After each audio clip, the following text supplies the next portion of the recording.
This is Gerardo Del Real with Resource Stock Digest. Joining me today is the president and CEO of Aguila American Gold, Mr. Mark Saxon. Mark, it should be called Aguila American Gold and Copper, it looks like. How are you? Good comment, Gerardo. Good afternoon. Great to talk to you. And thanks for your time today. No, listen, it's great to have you back on. You announced this morning the acquisition of the Cora Copper Project in southern Arizona.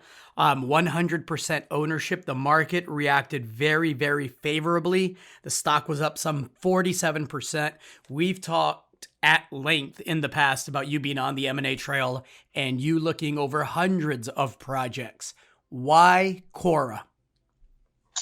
Thanks very much, Gerardo. And yes, you're correct. We were out this morning and well received. And that's always great to see that people are paying attention to the stock, even for Aguila, which has been, let's call it a micro cap, a very small market cap. So we had a plenty of room to move. So I guess, there's a range of parts to that question. So, let's break it down, I suppose. So first of all, a pivot from gold into a copper focus. And really, we're quite happy to be in either metal, but I guess we've been seeing that the fundamentals for copper are just, stunningly good. Like we're looking both on the demand side with the electrification of everything is pulling through an enormous amount of metal into demand. And there's some fairly substantial wobbles coming through, I guess, from the supply side from, South American countries that are looking at nationalization and looking at, increasing revenues back to governments. And, no shock, that's understandable. But it creates a great opportunity for copper in let's say it's Australia and US and Canada as well. So I guess with that thinking, we took a bit of a step back and we said, all right, where do we really want to be? Where do we really want to be focused for major copper systems and in good quality jurisdictions where we can get work done? And so we didn't just go back to the same prospects and talk to existing owners. We sort of took a clean slate approach and did some really good project generation. And we identified the real clear trends where we want to be working. And Cora sits within one of those trends. And so we then went into some historic data held by the Arizona Geological Survey and progressively worked through ideas and thoughts. And Cora really stood out as being an exceptional property.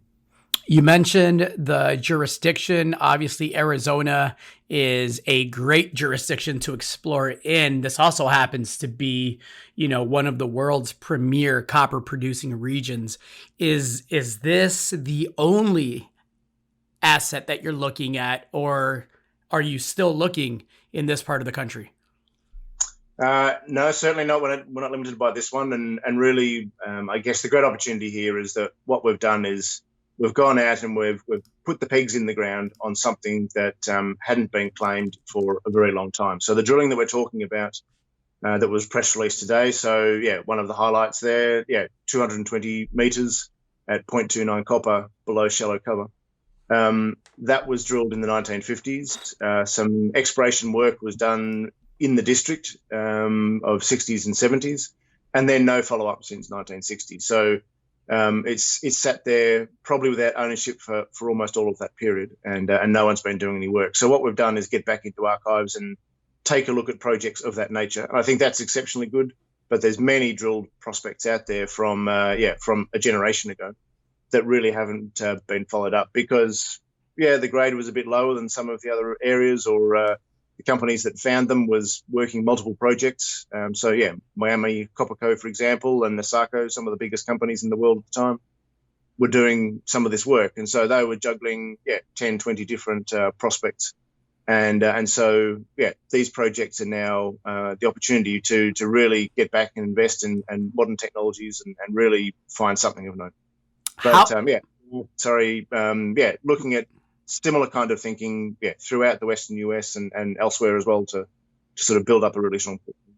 Excellent. And I was going to ask, how is the infrastructure? I got to believe it's as far as power and access, I got to believe if it's in Arizona, it's probably pretty darn good, right?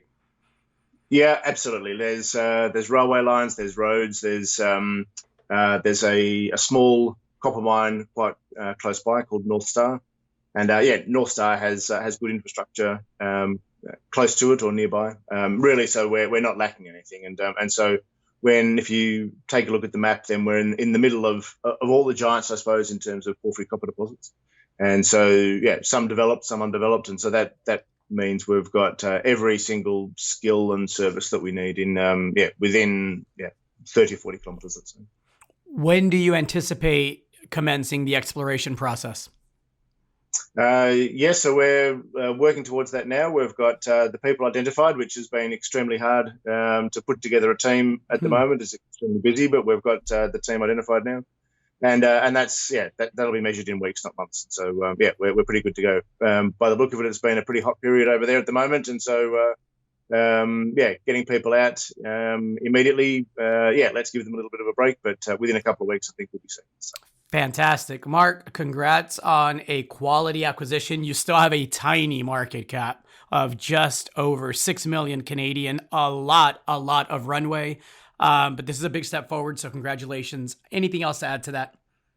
No, that's great, Gerardo. We look forward to developing some real news flow and introducing a whole range of other projects. I look forward to visiting the project the next time you're out. I know that you're currently under a 5-day lockdown, if I'm not mistaken.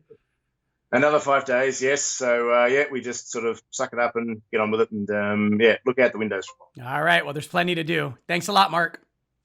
Thanks, Gerardo. Chat soon. Bye. Bye now.